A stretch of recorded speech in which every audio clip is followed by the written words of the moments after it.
Hey guys, what's up? Welcome back to iTouch App Reviewers. This is a huge, monumental video. These are the first leaks of the 2019 iPhone 11. Yes, you heard me right here. We have the first supposed leaks of what the iPhone 11 looks like.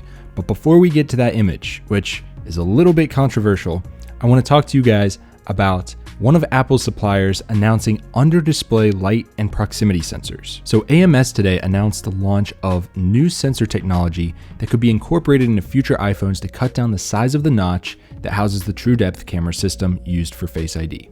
Now, real quickly, if you remember back to 2 days ago's video, we mentioned that an analyst supposedly thinks that the iPhone 11 will have a smaller notch. Well, they also thought that there was going to be in-display fingerprint reader and a USB-C connector. Well, now we can't confirm it, but we can be a little bit closer to thinking that it's going to have a smaller notch with more certainty, because that analyst came out and said that. Now AMS comes out and says they've got the technology here. So we could definitely be seeing a smaller notch, which means, hey, maybe that analyst was actually right about the other things. I still don't know, but just food for thought. So according to AMS, the light and IR proximity sensor can sense ambient light passing through an OLED display with unique algorithms developed to allow for accurate detection of ambient light without interference of the display's pixel brightness. So this is really cool, and actually, I think it hints that Apple is really pushing towards a all-screen display. We knew that. However, to do that, they would have to put the camera under the display as well.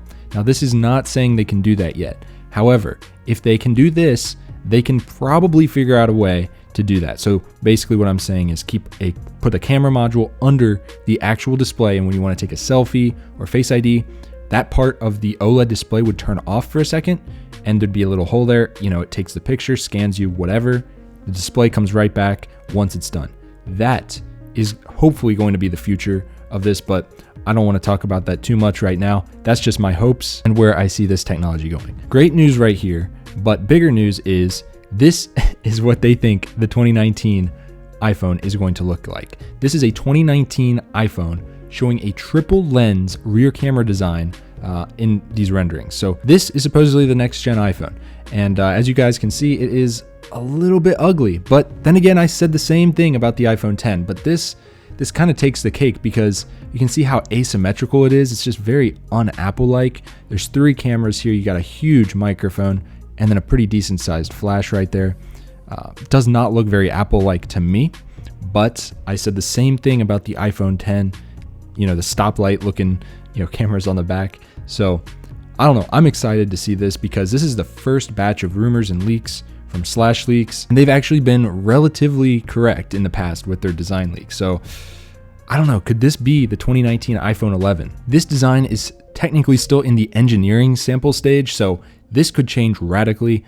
They could rearrange things, make it look a little nicer. However, you might be asking yourself, why on earth would they stagger the cameras like that? Like, why not just put them all in a row like we've seen on other supposed leaks? Well, some people are saying that this might actually be technically impossible to get what they want out of it if it was in a straight line. So what I'm saying is they might have to have the cameras in this orientation to do what they want. What I'm talking about is a lot of 3D mapping and 3D computations using the cameras. They might actually have to be a little bit off center like this in order to get the right data to map 3D things. So if they were all in a line, it just wouldn't work. Now the rumor here is that this is going to use time of flight depth sensing for higher quality AR experiences, but Ming Chi Kuo is skeptical that technology will make it into the 2019 iPhones. So it's really hard to say at this point because I think that they would probably need to stagger it a little for the time of flight stuff and the 3D mapping. They wouldn't want them all in a row. However, with that said, if Ming Chi Kuo is saying that's probably not going to happen this year, then what the heck is this? Are they really going to put them all in a row? I don't know, but I think this is really interesting and we'll have to see what happens. I mean, they could do so much with an extra lens because this is Apple and they always want to put the best into their cameras. So I think this is really exciting. As you guys can probably tell, it's 9:30 at night and I'm actually pretty excited about this. Tired as hell, but this looks sick. So let me know your guys' thoughts on this down below with a comment, and I will of course keep bringing you guys the leaks as soon as they drop, no matter how late at night it is or how long I've been awake. That's all I got for this video, guys. If you liked it, hit it with a big thumbs up and subscribe, and I will see you guys in the next one. Peace.